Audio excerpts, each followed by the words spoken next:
Hey there guys, and welcome back. On this week's show, we're going to be talking about the Wolverine grinding jig.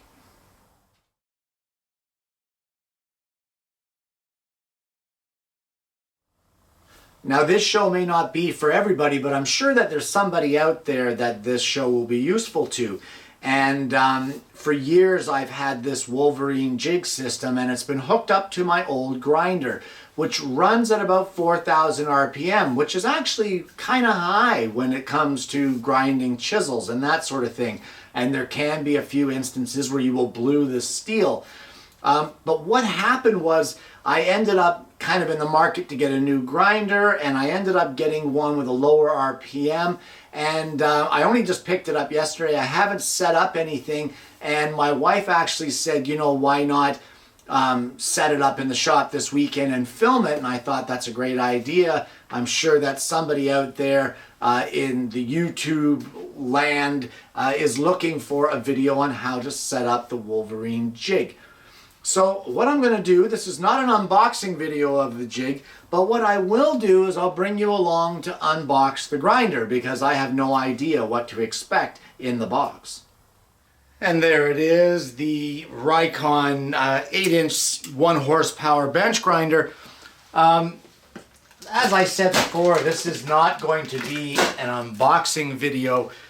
It's just more or less showing you the grinder that I purchased, and if you have this same grinder, the same setup, it might help you to know what it is that I'm setting it up with. But it looks like there's quite a bit of assembly with this, and I think what I'm going to do is get the assembly done, and once I have the grinder all put together, then we'll carry on with setting up the Wolverine jig. I have the new grinder assembled, and this is my old setup. Now on the new grinder, I have purposely left off the tool rests. And the reason for that is I believe that the Wolverine tool rests in this case are going to replace those. But once everything is put together and that sort of thing, I may reassess it and put the tool rests on there. As long as they don't interfere with the Wolverine system, then I'm fine with that. But now that I have this old system here, I'm going to remove it and clear off this space.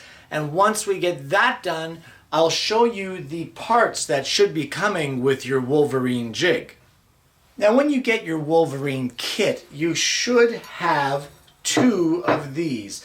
Now what these are is the side mounting brackets that will house your various accessories for the Wolverine jig. So you'll have one for the left and one for the right side of your jig. As well, what you're going to have is one of these longer arms, and this here, this is used for doing gouges and that sort of thing. It's also used to grind several different things, like say fingernail grinds and that sort of thing on the grinding wheels. And the other thing that you're going to have is one of these general purpose grinding platforms. And that's sort of the main reason why I left the stock grinding platforms off of the Rycon grinder. Now, these are the 4 parts it comes with, and there are certain ways that they need to be mounted. But the main thing that you need to do first is take some measurements and mount the grinder to your bench. Now before I mount the new grinder to the grinding bench, I just want to show you the difference in the 2 grinders here, the difference in size between this heavy behemoth back here and my old King 6-inch grinder, which is somewhere in the neighborhood of 25 years old at this point in time, but still works like a charm. I love this little grinder. So I'm going to be getting this out of my way, and we're looking now at the Rycon, which is going to pose a bit of a problem here, because in order to mount this to the bench with the Wolverine jig parts, they have to be mounted in such a way that neither one can move. They have to always stay in the same relation to each other, and that's the only way to get repeatable grinds and straight grinds and that sort of thing. But it is highly recommended that the rubber feet here be removed. However, on the Rikon, it poses a bit of a problem. And the reason it poses a problem is because the rubber feet also hold on the bottom backer plate. And that bottom backer plate, wouldn't you know it, houses some of the electrical that goes with this grinder. So we require that backer plate to be held on there. And although I could remove the feet and then screw it back together, it leaves the screws a little too long. I don't really like leaving it like that. So the solution that I'm going to do is I'm going to place this on the grinding bench. I'm going to mark out where my 4 feet are, and I'm going to use Forstner bits to counterbore into the bench to have it so that these rubber feet will sit below the surface and the bottom edge of the grinder plate can sit on the bench. Well, I've marked out the holes to counterbore for the rubber feet, and for me, this installation is not going to move. The other grinder lasted for 20 some odd years, and it sat here probably for about 10. So I'm not concerned about drilling holes in this top. But if you don't want to drill holes in yours, you can always make a false bench and put holes in that and lay it over top. You can also make a mounting plate for the grinder assembly, etc., and mount the rubber feet to the bottom of that. That would help as well. But I'm going to drill these holes here, 1.25 inches in diameter, and that will house and allow the feet of our grinder to sink below the surface.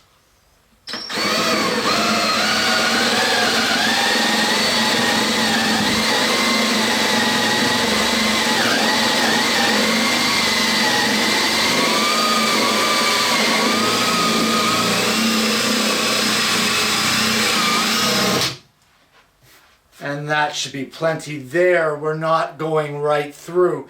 So I'm going to drill these other 4, and then we're going to sit the grinder in place.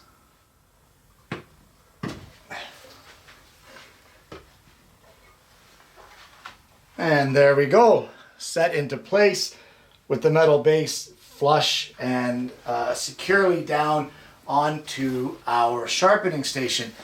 Now at this point, there are mounting holes on either side of the grinder, so I'm going to be using those mounting holes to get some bolts down through and really secure this thing to the bench. Now before you go and crank everything down here, just make sure that your grinder is square to the face of your bench. So I've squared everything up and tightened everything down, and now what we need to do is we need to take a couple measurements, and for that we need to get our side brackets, which are these parts right here. And you'll see the diamond shaped hole here. This is where our tools get inserted in order to line up with the face of our grinding wheel. But now the thing with these is that you need, between the bottom of this particular bracket or this tool holder and the center of your grinding wheel, has to be between 6.25 and 6.5 inches. Now with this particular setup, with the way that this is a much larger grinder than I normally would have, this actually here is 7 inches to the center. So what we're going to have to do is we're going to have to raise these up. And for that, we're going to get some MDF. We're going to cut it down to the required thickness that we need and raise it up so that we will get our proper height of 6.25 to 6.5 inches. I removed the safety guards to expose the grinding stone here just so that we can clarify for measurements. And what I've got is I've cut a piece of 1/2 inch thick plywood, and I've cut it 8 inches long and 3 inches wide, which is the same dimensions as this particular bracket here. And if we take a measurement now, we can see that to the center we are at 6.5 inches. So we are well within the threshold where it has to be 6.25 to 6.5 to the center. So we are pretty much maxed out there at 6.5. Now I could have made this 3/4 of an inch and brought it up another quarter, but I didn't. I like the 1/2 inch idea, and that's where I've got it. So now what I'm going to do is I'm going to mount these particular side brackets here to our plywood spacers, and we now need to worry about the alignment of these brackets, and that's what we're going to get into next. Well, now what we need to do is we need to align this bracket so that the center of this diamond-shaped tube right here lines up with the center of our grinding wheel. And what I've done is I've placed a mark with pencil in the center of the grinding wheel. Don't worry about it, it's going to be ground off the first time you use the wheel anyway. I've also lined up a square along the bottom of this 1/2 inch plywood base that we've attached to this bracket, and I've just placed a mark down here right where the centers or the points of this diamond meet. So this is the center of this diamond. Now all you want to do is place your square here, line it up with the center mark of your wheel, and then you can place a mark down on your bench showing you where that center is. Then it's just a matter of lining up the two lines, and that will give you the distance side to side of where you need to mount this housing bracket. However, don't screw it down yet, because we also need to align it front to back. Just in case you didn't quite catch that and you're one who prefers visual to verbal, we'll line up the square, line it up with our center line that we've drawn on our wheel, and then place a mark right down here to show us the center. Once we get that line marked up, we can take our square and place a mark right there to show us where the center line is, and then all we need to do is line up our center line like this, place our square at the edge of our table, square up our bracket, making sure that everything is still lined up, and once we're sure that it's all lined up and we're happy with that alignment, remove the bracket, draw a line with the square, and now we have our side line in order to mount this particular bracket. The next thing that we need to line up is the front to back alignment of this jig. And what you need is to have the front edge of the jig here line up with the front edge of your wheel. And for that, it's just a matter of lining up your square. Once you get it lined up, lining it up with the edge of your wheel, and then marking where it goes. And once you have that marked, then you have all of the markings you need to mount the bracket to hold your accessories. So line everything up, double check for square, make sure it's lined up with the front and square and in the center and the front line. I know it sounds like a big pain in the butt, but it's worth the extra effort.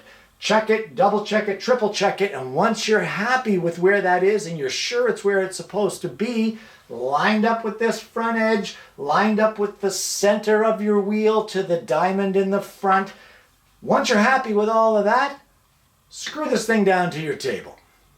And there we have the one side anyway mounted, and you can just see where this accessory slides in place, and you can line it up with your grinding wheel for grinding, and it locks down. Now this is in there solid. You can see I'm pulling the grinder here, but it's a great little system that works out just fine. And now that I have this one mounted, now I'm gonna do the exact same process here that I did over here on this side to get the second bracket mounted.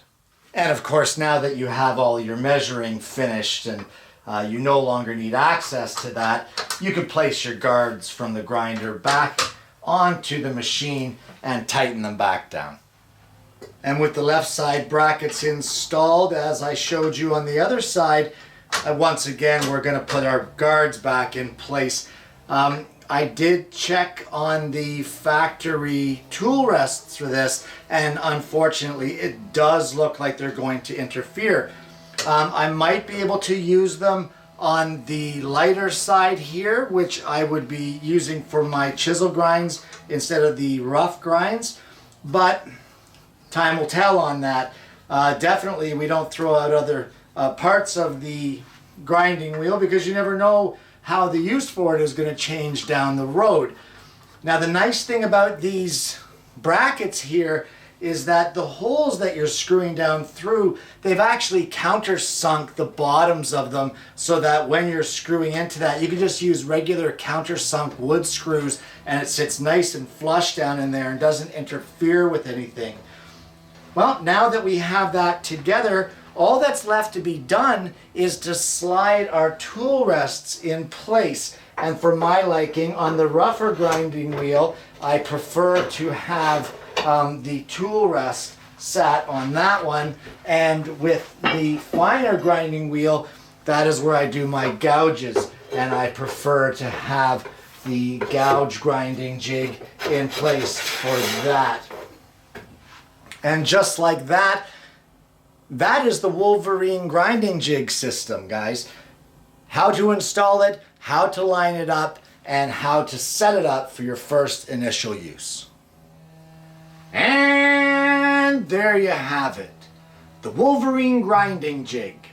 Guys, I hope you've enjoyed today's show on the process of setting up for this jig. And although it may seem a little finicky, that may be my, I guess, portrayal of it. It's really not that finicky and it's not that difficult. It's a fairly easy setup. You just have to make sure that you're checking and double checking because it's important that things are square.